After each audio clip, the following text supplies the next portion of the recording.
Tonight, Captain Julie Clark will be honored once more for her legacy with her induction into the National Aviation Hall of Fame.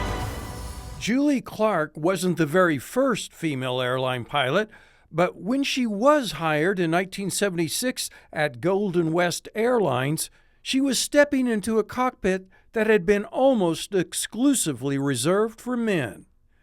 Airline companies, she says, would hang up the phone on her when she applied because she was a woman. I just gotten out of the Navy as a civilian flight instructor in T-34s, and so I'm calling to update my resume at Golden West Airlines. They had never hired a woman, and they said, "Hey, it's the girl from San Joaquin. What do you want me to tell her?" You know, I didn't even have a name. I was just known as the girl from San Joaquin, which is a valley, San Joaquin Valley. At the time, in 1976, Clark was one of the first women in the country to earn a commercial airline seat.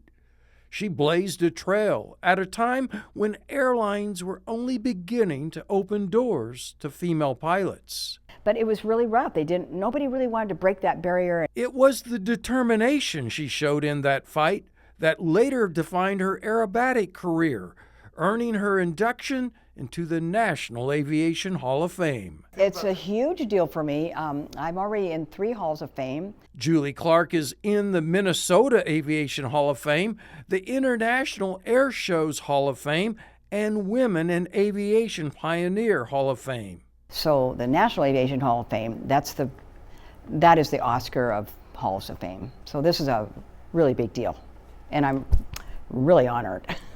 The National Aviation Hall of Fame, founded in Dayton, Ohio, held their enshrinements exclusively in Dayton until 2017, when they started rotating them to various cities. Year 2025 was the first time the event was hosted in Wichita, something presenters made note of. It's a privilege to be with you here today in Wichita, a city whose history and future are inseparable with aviation itself. From Clyde Cessna, Bill Lear, Lloyd Stearman, Walter and Olivan Beach, to Clay Lacey and Russ Meyer, who are here with us tonight. Pretty cool that we're right here in Wichita. In her introduction of Julie Clark, commercial airline pilot Donna Miller tells how a missing bathroom door factored in Clark's hiring as an airline pilot. They told Julie Clark she couldn't be an airline pilot. She was qualified, she had the hours, she passed the test. Julie Clark couldn't be an airline pilot because the men's lounge didn't have a bathroom door. Clark told the airline executive she would buy a bathroom door and have it installed. It's absurd, it's brilliant, and it's quintessential Julie Clark. Because when the door isn't there, Julie builds it. Clark always remembers her first flight. Her father was an airline pilot. He invited me when I was 8 years old to fly a one-day airline trip throughout the western United States in a DC-3. And that lit something in my heart, and I never let it go. I knew I was going to be not just a pilot, I wanted to be an airline pilot. And then he unfortunately was killed when I was 15. But her father was Ernest Clark, a pilot for Pacific Airlines. Captain Clark and First Officer Ray Andrus were piloting a flight to San Francisco when a deranged passenger, Francisco Gonzalez, stormed the cockpit and shot and killed both pilots, then himself. That was in May of 1964. The plane crashed, killing all 44 aboard. Julie did not let the tragedy deter her goal of becoming an airline pilot. She had a 27-year airline career. here we go. Clark also started aerobatics flying in 1978, 2 years after becoming an airline pilot. So for almost 20 years, I juggled both very high intense jobs. Clark credits her longtime sponsors like Mopar, Juice Plus, Chevron, and Tempest. And because of that, I was a no-fee act and very much in demand. Clark's aerobatics shows were different in that she didn't fly a plane designed specifically for aerobatics. I flew a very different type of show in a warbird, flown to music, fireworks on the ground, multicolored smokes on the wings. Clark is proud to fly Wichita-built planes. Her show plane, a T-34 Mentor, is a Beechcraft manufactured plane. It was the U.S. Air Force and Navy's trainer aircraft. Good point. Well, I used to tell people if it ain't built by Beach, it ain't, you know what. Yeah. Clark regularly put the plane through paces it wasn't designed for. Skeptics didn't think she could put a good show on with the T-34 because it wasn't designed specifically for aerobatics. Well, she proved them wrong by how she choreographed her show.